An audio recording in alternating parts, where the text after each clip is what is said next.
This is OwlUp, where learning happens in minutes, not hours. For a deeper journey, explore all our courses at owlup.co. Now, let's dive in.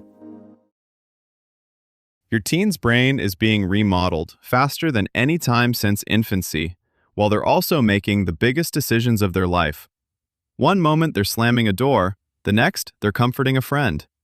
How can the same brain be reckless, brilliant, stubborn, and deeply loyal?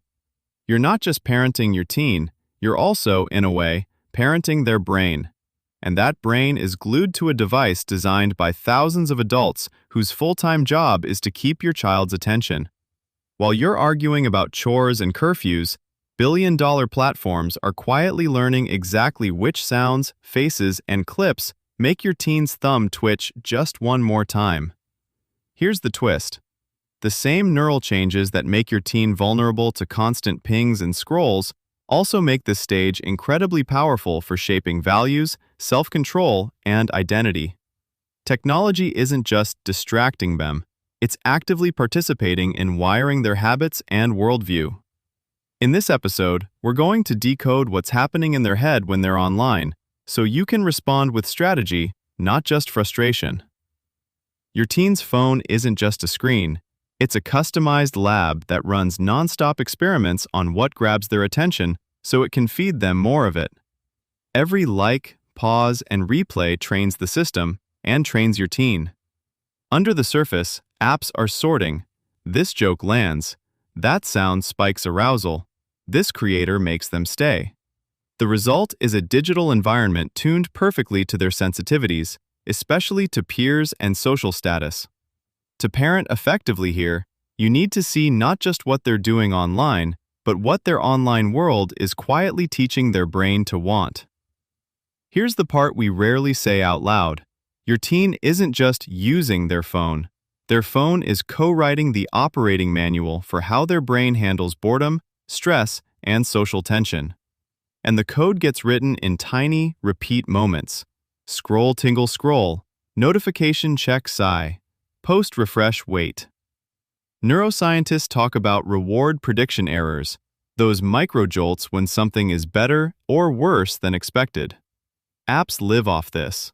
A boring clip, then a perfect joke or flattering comment. That surprise is what makes the brain lean in and say, "Do that again." Short videos and infinite feeds are basically factories for these little prediction errors. For adolescents, this matters more. Their reward systems react more strongly to novelty and social cues than adults. So a meh meme to you might light up your teen's circuitry far more than finishing homework or unloading the dishwasher. It's not that they don't care about responsibilities, it's that those tasks are competing against a professional-grade reinforcement system. Layer on top their sensitivity to social feedback. A streak on Snapchat, a read receipt, a friend's seen 2:03 p.m. with no reply.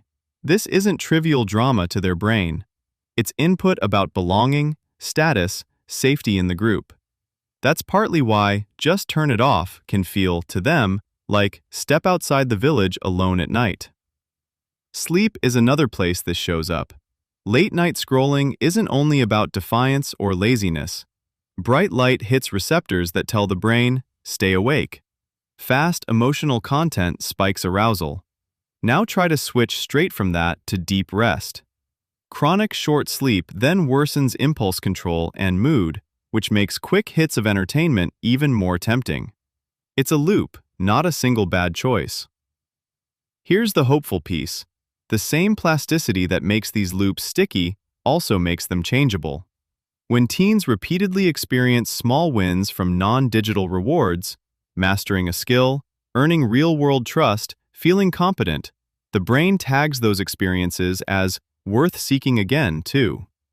Your leverage isn't in fighting their wiring, but in helping more of those offline wins get enough repetitions to compete. Think of your teen's attention like a limited monthly data plan. Every notification, clip, and DM charges a small fee. By midnight, the balance isn't just time used, it's emotional bandwidth spent. Some days, TikTok and games auto-withdraw almost everything, leaving overdraft fees in the form of irritability, half-finished homework, and, "I don't know, I'm just tired." Concrete example. Your teen snaps at you over a simple request. Instead of jumping to disrespect, zoom out. Have they been in group chats all afternoon navigating subtle drama? Did a post underperform? Did a group hang happen without them? Each micro-event is a tiny social tax on their nervous system. Another. You notice they're oddly energized after editing a video, yet wiped out after 3 hours of passive scrolling. That contrast matters.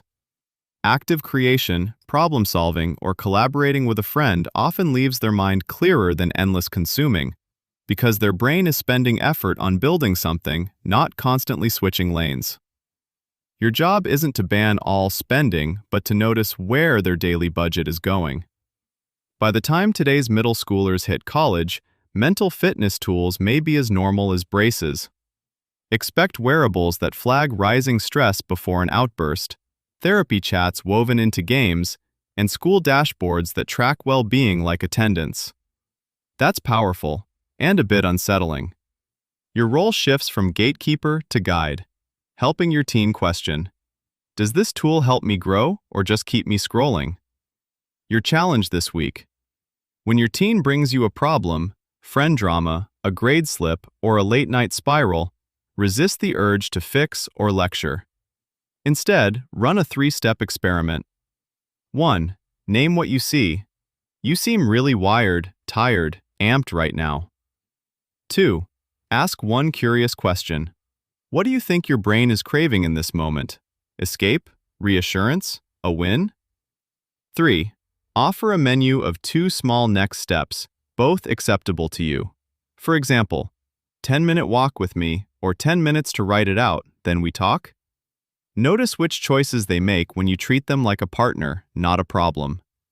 Treat this season less like fixing a broken gadget and more like learning a new dance. You'll both miss steps, step on toes, and laugh at the awkward parts. The win isn't perfect moves, it's staying on the floor together. As their world speeds up, your steady presence is the tempo they unconsciously match, even when the music sounds wild. Before next week, ask yourself, 1. The next time my teen rolls their eyes or snaps at me, can I pause and ask myself, what might their still developing prefrontal cortex be struggling with right now? Impulse control, planning, or emotional regulation? And how can I respond with curiosity instead of criticism? 2. When my teen uses slang, sarcasm, or one-word answers, how can I gently check for the feeling underneath?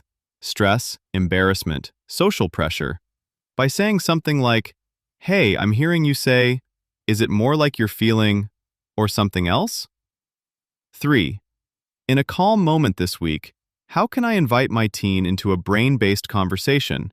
For example, that podcast made me realize your brain is wired for risk and independence right now. What's one way I can give you more freedom while still keeping you safe? This was OwlUp, your daily step forward. To keep learning with structured courses and more insights, go to owlup.co. Until tomorrow!